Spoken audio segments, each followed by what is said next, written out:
একটি দলে থেকে গণহত্যা করে সেখানে তো একটা রাজনৈতিক দল চলতে পারে না। এটা ইতিহাসে প্রচুর উদাহরণ আছে। এই সরকার যেভাবে আগাইতেছিল, মানে ডিলামার কাজ, যেটাকে আমরা বলবো এত দুর্বল, ওনারা একজন ভালো লোককে উপদেষ্টা বানায় ওনাকে ব্যবহার করে ওনাকে বিভিন্ন ভাবে বুমবাং বুঝায় এতদিন দেরি করা হয়েছিল। যখন দেরি করতেছিল তখন আমাদের গণ অধিকার পরিষদ আলটিমেটাম দিয়েছিল যে এটাকে নিষিদ্ধ ঘোষণা করতে হবে। সে নিষিদ্ধ কেন ঘোষণা করতে হবে?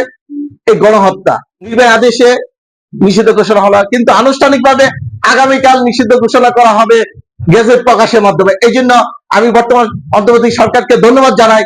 এরই সাথে এই অন্তর্বর্তী সরকারের যারা দুর্বল উপদেষ্টা আছে তাদেরকে সতর্ক করার জন্য আমি বলতেছি, এই গত সরকারের আমলে সুনির্দিষ্ট ফ্যাসিস্ট যে বঙ্গভবনে বসে সকল আকাম কুকামকে সার্টিফাই করেছিল, তাকে কিভাবে এই ইমিগ্রেশন দিয়ে পার হয়, এর জন্য কে দায়ী?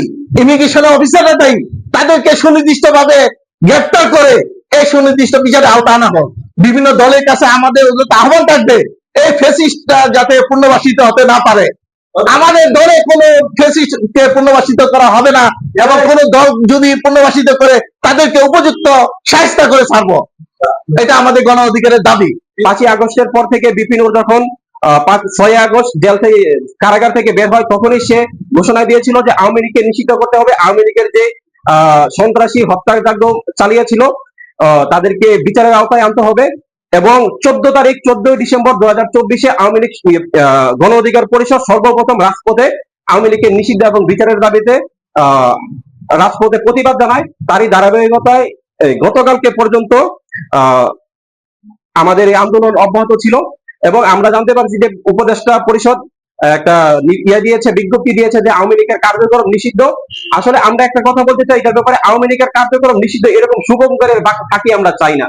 আওয়ামী লীগ দলকে নিষিদ্ধ করতে হবে। আওয়ামী লীগের কার্যক্রম নিষিদ্ধ এরকম শুভঙ্করের ফাঁকি আমরা চাই না। যদি উপদেষ্টা পরিষদ আমাদেরকে ফাঁকি দিতে চায়, আমরা এটা কিন্তু রাজপথে আবার আমরা প্রতিক্রিয়া জানাবো বিপিনুরের নেতৃত্বে। আমরা চাই আওয়ামী লীগ যে হত্যাকাণ্ড চালিয়েছে বাংলাদেশে বিগত 16 বছরে, আমরা তার সুস্থ তদন্তের মাধ্যমে তাদেরকে বিচারের আওতায় আনতে হবে এবং সন্ত্রাসী দল, গণহত্যাকারী দল আওয়ামী লীগকে নিষিদ্ধ করতে হবে। আমরা সেটা মানব না।